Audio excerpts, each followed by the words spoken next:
verdadeiro sentido da Páscoa, está falando a respeito deste sacrifício maravilhoso de Jesus Cristo por nós na cruz. Em Êxodo 12:3 diz assim: falem, Deus dizendo a Moisés, falem a toda a congregação de Israel, dizendo: no dia 10 desse mês, cada um tomará para si um cordeiro, segundo a casa dos pais, um cordeiro para cada família. Irmãos, então a ceia, ceia não, né? Estou falando da ceia, né? Da Páscoa, não é uma instituição humana, não é uma criação humana, embora as pessoas tentam deturpar aquilo que os simbolismos da palavra do Senhor.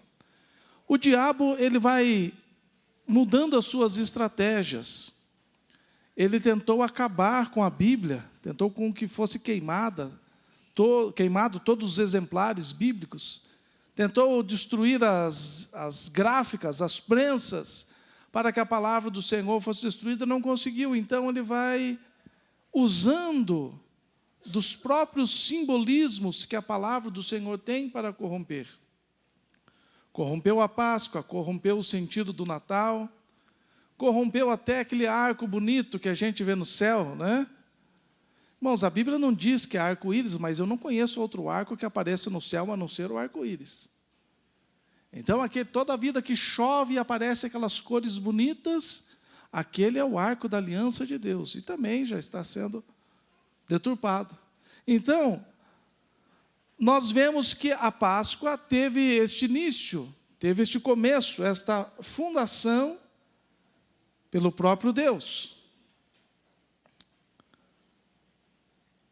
Versículo 5 e 6 diz assim: o cordeiro será sem defeito, o cordeiro que foi pedido para que fosse morto. O cordeiro será sem defeito, macho, de 1 ano.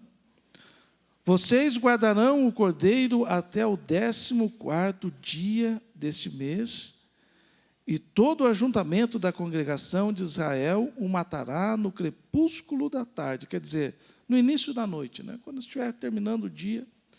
Então veja, Deus está trazendo as instruções sobre a primeira Páscoa que houve. Como foi falado aqui, se você prestou atenção na música que as crianças cantaram, Páscoa significa passagem, libertação, saída. E quando nós olhamos para o Antigo Testamento, tudo o que acontece no Antigo Testamento é um simbolismo do que aconteceria no futuro em Cristo Jesus. Abraão, quando ele vai sacrificar Isaque, o único filho sendo sacrificado, é uma espécie de Jesus Cristo. A arca que Noé construiu, que tinha apenas uma porta, simboliza Jesus Cristo, a salvação. E agora o cordeiro que está sendo pedido e exigido para que fosse cada família se reunisse dentro das suas casas e pegasse um cordeiro exatamente com as especificações que Deus havia determinado, e esse cordeiro deveria ser morto. Esse cordeiro está simbolizando Cristo Jesus. Então, quando o povo estava saindo, e lembre-se, irmãos, você precisa entender uma coisa muito importante. Deus é o construtor da história. Deus, ele escreveu a história, Deus escreveu o roteiro, e Deus é o diretor do roteiro. Deus, ele é poderoso e ele não está dependendo das decisões humanas para que a história dele aconteça. Ele disse: olha, esse cordeiro aí simboliza que um dia Cristo nascerá. E no determinado tempo, como diz a palavra do Senhor, no tempo específico em que deveria acontecer, o Cordeiro, Cristo de Deus, veio ao mundo. Então esse Cordeiro está apontando para Cristo. Lembre-se, tudo o que acontece no Antigo Testamento está apontando para Cristo. O povo no deserto sendo picado pelas cobras. Olha, faça uma serpente de bronze, faça uma cruz e pendure no meio do arraial do povo. E todos que olharem para aquela serpente, para aquela cruz, serão curados. Simbolismo de Cristo. Todos aqueles que olham para a cruz de Cristo alcançam a cura para a sua alma, para o seu espírito. Então, irmãos, tudo está apontando para Cristo. Então aqui Deus não escolheu aleatoriamente um cordeiro. Deus estabeleceu. Lembre-se, irmãos, Deus nunca é pego de surpresa. Se você cometer o pecado mais terrível, Deus vai falar, uau, não esperava isso dele. Não, Deus já sabe tudo. Se você fizer a coisa mais bonita e graciosa neste mundo, também não vai pegar Deus de surpresa. Então este cordeiro foi morto antes da fundação do mundo. Antes que houvesse Gênesis 1:1, no princípio criou Deus os céus e a terra, antes que os fundamentos da terra fossem lançados, Jesus Cristo já havia morrido. Já era o plano de Deus. Então quando Deus colocou Adão e Eva lá no paraíso, lá no jardim do Éden, já sabia que eles iriam pecar, sabia. E o cordeiro, a propiciação pelos pecados da humanidade, já havia sido morto antes da fundação do mundo. Quer dizer, o plano já estava traçado. Então por isso se fala do cordeiro. E assim, vocês devem comê-lo, já prontos para viajar, com as sandálias nos pés e o cajado na mão. Comam depressa, esta é a Páscoa do Senhor. Então a igreja não está se apropriando lá e dizendo, olha, agora a igreja está tentando fazer a Páscoa, trazer como símbolo religioso. É eles que se apropriaram do que é nosso. Uma prefeitura aí no interior de São Paulo colocou um decreto lá dizendo que era proibido falar de Jesus na Páscoa na escola. Está proibido, porque é Páscoa e estão querendo falar de Jesus. Ora. Esta é a Páscoa do Senhor. Aonde começou a Páscoa? Então eles não podem nem usar o termo Páscoa, então. Tem que tirar o nome São Paulo também do estado, né? São Paulo. Veja as incongruências, né? Assim que vocês devem comê-lo. Irmãos, caiu a tarde, chegou a noite, todos entraram na casa e não comeram de forma despretensiosa. Irmãos, o reino de Deus, ele é todo cheio de detalhes. Eu não sirvo a Deus do jeito que eu quero, você não serve a Deus do jeito que você quer. Nós temos que servir do jeito que Ele manda. Ele disse, o cordeiro deve ser de 1 ano. Não adianta aparecer com um cordeiro de 2, de 3, não vai funcionar. E nós sabemos muito bem disto, porque Caim ofereceu um sacrifício que Deus não queria, Deus não recebeu. E o camarada ficou bravo e matou o irmão. Então Deus está estipulando, o cordeiro deve ser de 1 ano. E outra coisa, vocês vão comer com a sandália nos pés, vão comer vestidos, vão comer com pressa, vão comer pronto para a viagem, com sandália nos pés, com um cajado na mão. Esta é a vida do cristão. O cristão não pode nem um momento de paz, nem um momento de tranquilidade. Sabe, essa semana, nós tivemos uma notícia, para mim, muito triste, das mais tristes.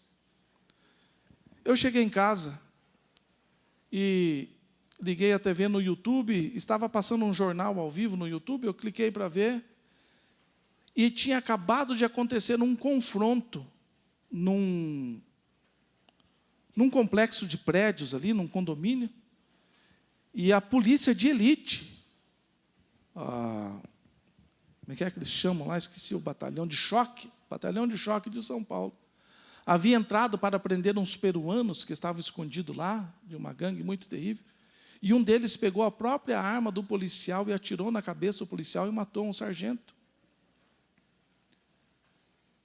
E eu fiquei comovido com aquilo, falei, que coisa triste, um homem saiu para trabalhar e não vai voltar para casa, deixou 2 crianças pequenas. Isso é uma coisa muito triste, mas ao mesmo tempo, me serviu de um alerta dizendo, não pode baixar a guarda 1 segundo sequer. Quando se trata do inimigo, não pode se descuidar num minuto sequer, que ele pega a nossa própria arma e nos mata espiritualmente. E é isso aqui que Deus estava instruindo para a Páscoa. Vocês estão caminhando para a terra prometida. Isto é para mim e para você. Nós estamos caminhando para a nossa terra prometida. Mas não é de qualquer jeito. Sandália nos pés, cajado nas mãos, com pressa dizendo: eu tenho um destino, eu tenho um destino, eu tenho um destino. Eu não quero, a hora que chegar o momento de sair para a terra prometida, eu não quero estar despreparado, eu quero estar pronto. Então esta é a Páscoa do Senhor. Quem que instituiu a Páscoa? Deus. E ele diz: a Páscoa é minha. A Páscoa do Senhor, aleluia. Versículos 7 e 13 diz assim: pegarão um pouco do sangue do cordeiro, e passarão nas duas ombreiras e na viga superior da porta. O sangue será um sinal para indicar as casas em que vocês se encontram. Quando eu vir o sangue, passarei por vocês, e não haverá entre vocês praga destruidora quando eu ferir a terra do Egito. Então, o simbolismo do sangue. Nós cantamos aqui já hoje, aquele corinho bonito: eu sou livre pelo sangue. Então é isso que Deus estava instituindo, dizendo: a Páscoa também é demarcar quem é e quem não é. As pessoas brincam dizendo: não, todos somos filhos de Deus. Não, tem aqueles que têm o sangue de Cristo, tem aqueles que não têm o sangue de Cristo. E qual é a diferença? A diferença é que quando chegar a praga destruidora, quando chegar o anjo da morte, quando chegar o tempo da destruição, quando chegar o tempo do pavor, quando chegar a hora do horror, o sangue fará toda a diferença. Pegue um pouco do sangue e marque o lugar aonde vocês estão. Porque quando o meu anjo passar com a praga destruidora, não haverá entre vocês esta maldição.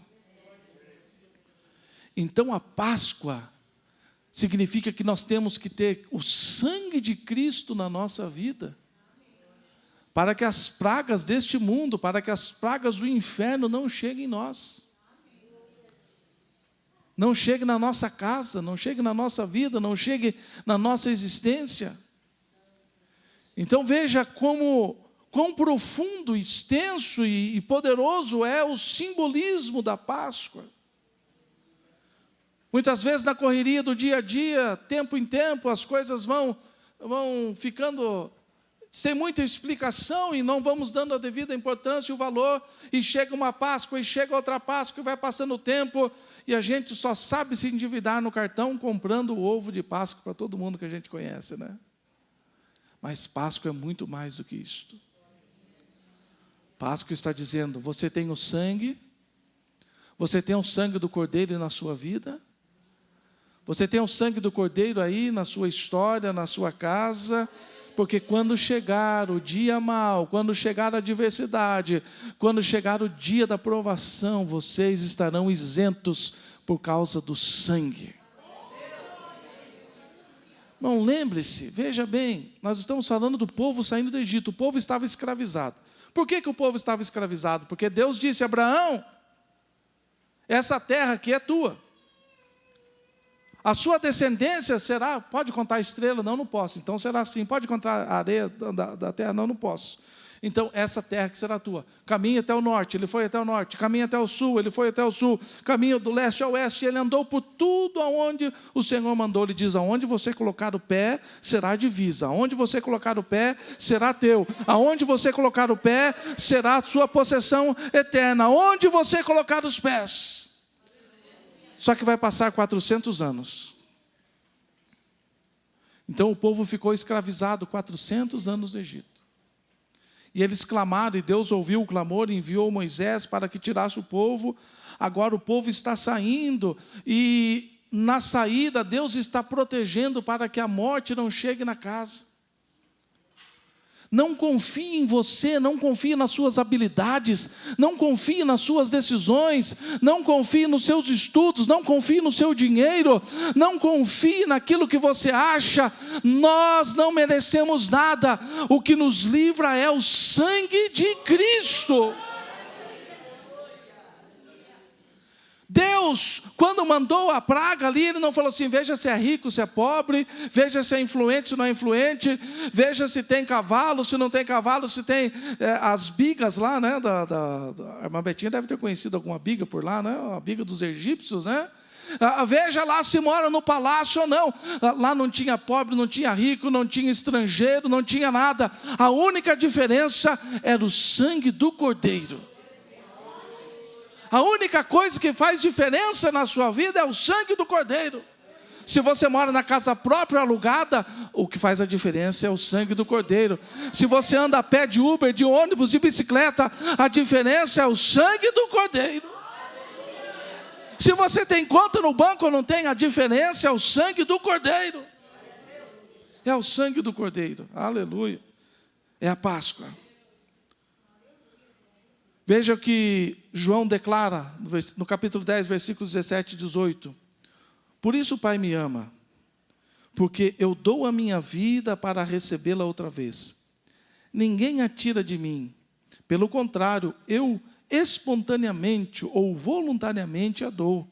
Tenho autoridade para entregá-la e também para reavê-la. Este mandato recebi de meu Pai. Então veja, aqui essa figura, ela está meio borrada, irmãos, porque tem 2000 anos essa fotografia, né? É bem antiga. Brincadeira, né, irmãos? Isso aqui é Jesus sendo julgado. Quando Jesus foi preso, na noite que ele foi traído, recebeu o beijo e foi entregue, e agora ele estava sendo julgado. E ali ele estava quieto, como o cordeiro mudo. Ele disse assim: chegou a hora, chegou o momento. Agora o cordeiro que se matava para a Páscoa, tudo vai se cumprir em mim. Agora eu voluntariamente estou entregando a minha vida. O cordeiro vivo de Deus. Então este é o contraponto. Lembra-se que tudo no Antigo Testamento está apontando para Cristo. Então a Páscoa, a saída do povo do Egito, estava apontando para Cristo. E há 2000 anos atrás, isto se cumpriu em Cristo Jesus. Ao cair da tarde, trouxeram a Jesus muitos endemoniados. E apenas com a palavra expulsou os espíritos e curou todos os que estavam doentes, para se cumprir o que foi dito por meio do profeta Isaías. Ele mesmo tomou as nossas enfermidades e carregou as nossas doenças. Eu gosto muito, irmãos, eu estou terminando de ler os evangelhos novamente, e a palavra que mais me chama a atenção, eu gosto muito quando aparece, para que se cumprisse o que havia sido dito. Deus não falha nas suas palavras. Deus não falha nas suas promessas. Deus fala e tem que acontecer. Ele é soberano. Ele falou na boca do profeta Isaías, dizendo: verdadeiramente Ele tomou sobre si, e passado centenas de anos, agora Jesus está dizendo, para que se cumprisse o que foi dito por intermédio do profeta. Então o nosso Deus é aquele que cumpre as suas palavras. E o Cordeiro Santo de Deus levou sobre si as nossas doenças e as nossas enfermidades. Ele morreu em nosso lugar. Ele tomou o nosso lugar para que isso se tornasse realidade. Ele foi oprimido e foi humilhado, mas não abriu a boca. Como cordeiro foi levado ao matadouro, e como ovelha muda diante dos seus tosquiadores, ele não abriu a boca. Veja o que o profeta Isaías havia profetizado. E esta imagem aqui, ela está muito propícia para este texto. Na multidão que olhava Jesus, quando nós lemos o texto sagrado, está dizendo que muitos creram. Haviam ali alguns discípulos chorando a morte de Cristo. Havia ali também alguns curiosos dizendo: o que está acontecendo aí? Mais um morto? Mais uma crucificação? Mas também havia neste grupo de pessoas que estavam olhando para Cristo crucificado, estavam zombando dele. Pessoas cuspiam em Cristo. Pessoas desafiavam a Cristo: você diz que destruiu o templo e reconstruiu em 3 dias. Então, se és o Filho de Deus, o Cristo ungido, desça daí, salve-te a ti mesmo e salve a nós também. Mas o texto diz que ele não abriu a sua boca. Aquela plaquinha escrita lá em cima estava zombando, dizendo: olha, esse aqui que está morto agora, estava se achando o rei dos judeus. Achou que ia governar, que ia comandar sobre o povo. Olha o fim daqueles que se levantam contra o Império Romano. Mas ele estava ali, sem abrir a sua boca. Foi levado ao matadouro, como ovelha muda diante dos seus tosquiadores. Então este é o simbolismo da Páscoa também. O vexame, a humilhação que Jesus passou. Você já parou para pensar nisso? Que Jesus foi humilhado por você? Jesus foi humilhado no seu lugar? O pastor Ezequiel pregou aqui na quinta-feira. Cuspiram, colocaram a coroa de espinho, esbofetearam, colocavam vendas nos olhos do Senhor Jesus e batiam nele dizendo: vai, adivinha quem que bateu em você? Ele não merecia isto. Mas aquilo que era para eu sofrer, aquilo que era para você sofrer, ele sofreu na cruz. E ele disse: Pai, se possível, passa de mim este cálice, contudo seja feita a tua e não a minha vontade. Agora ele está com cravos nas mãos, cravos nos pés, com uma zombaria escrita sobre a sua cabeça, dizendo: este é o rei dos judeus. E as pessoas estão zombando, criticando, mas ele olhava e via, quem sabe, o meu e o seu rosto, dizendo: eu não posso desistir daqui, eu não posso ceder a esta tentação, eu não posso descer. O pastor Fausto, uma das mensagens mais poderosas que eu ouvi do pastor Fausto, foi sobre esse texto: se és o Filho de Deus, desce dessa cruz. O diabo queria que Jesus descesse daquela cruz. O diabo queria que Jesus descesse, porque ele sabia que se ele permanecesse na cruz, ele venceria o pecado, venceria o diabo, venceria a morte, aleluia, e traria salvação para as nossas almas. Então Páscoa, lembre-se, toda a Páscoa, lembre-se que Jesus suportou humilhação por sua causa, por causa dos seus pecados. João 19, 23, 24, os soldados, pois, quando crucificaram Jesus, pegaram as roupas dele, dividiram, pegaram também a túnica e disseram uns aos outros: não a rasguemos, mas vamos tirar sorte. Isso aconteceu para que se cumprisse a Escritura que diz: repartiram entre si as minhas roupas e sobre a minha túnica lançaram sorte. Veja que não é uma história aleatória, isso tem que ficar fixado na sua cabeça, tem que ficar cravado no seu coração. Não, neste mundo não está correndo a revelia, a história deste mundo não está correndo do jeito que os homens querem, este mundo está indo do jeito que Deus decretou para ser. Ele disse: eles não vão rasgar a minha roupa, e eles não rasgaram. Ele disse: vão lançar sorte sobre a minha túnica, e eles tiveram que lançar sorte sobre a túnica. Deus está no controle da sua história. Não tente pegar o comando da sua vida e da sua história, dizendo: eu sei decidir, eu sei que caminho. Deus está no comando. Ele disse: se você deixar eu no comando da sua vida, vai sair exatamente do jeito que eu escrevi. O final vai ser exatamente como eu decretei. Então Jesus estava lá, pregado, dependurado. E ele não ficou olhando, dizendo, será que vão rasgar a minha túnica? Será que vão lançar sorte? Não. Deus Pai já havia falado através do profeta, e tudo que Deus fala vai acontecer. Então, irmãos, vai acontecer o arrebatamento da igreja? Não. Se Deus disse que vai, pronto, acabou. Se Deus disse que vai te dar vitória, ponto final, acabou, vai dar vitória. Se Deus falou que tem salvação para a tua casa, ponto final, vai haver salvação. Deus é o construtor da história. Ele está conduzindo a história exatamente do jeito que Ele quer que aconteça.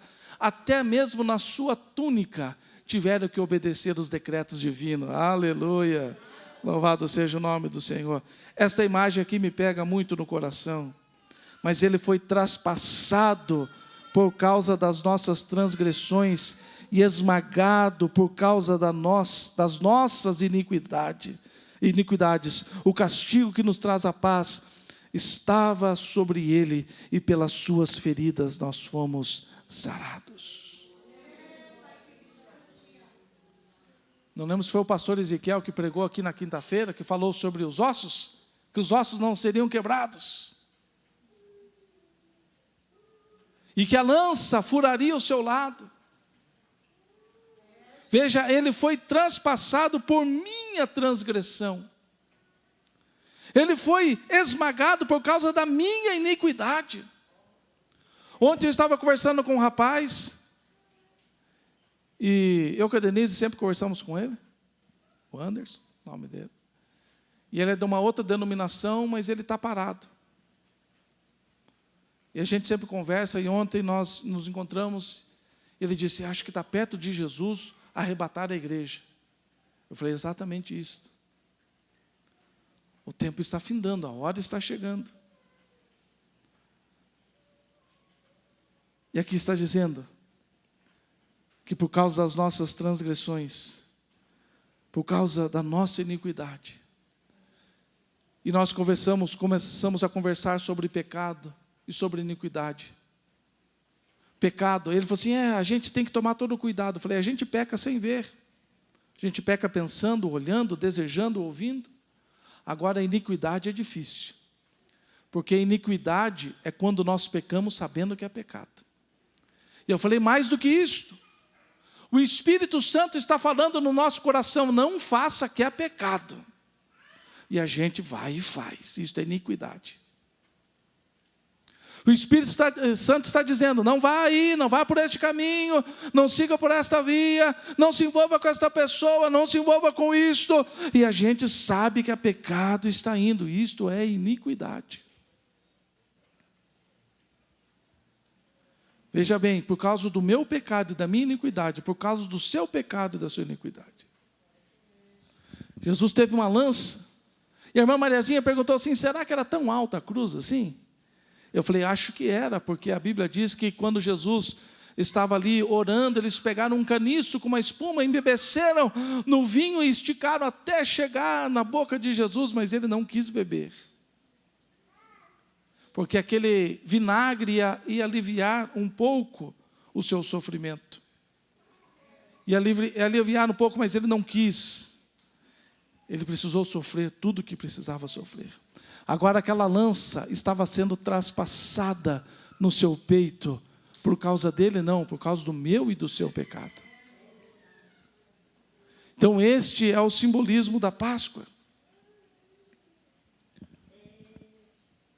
Tomaram, pois, o corpo de Jesus e o envolveram em lençóis com óleos aromáticos, como é costume entre os judeus, na preparação para o sepultamento. No lugar onde Jesus foi crucificado, havia um jardim, e nesse jardim havia um túmulo novo, no qual ninguém ainda tinha sido colocado.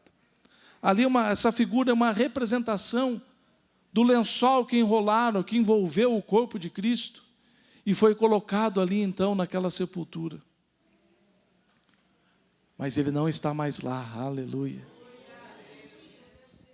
Ele ficou apenas sexta-noite, sábado, o dia todo, mas domingo pela manhã, aleluia.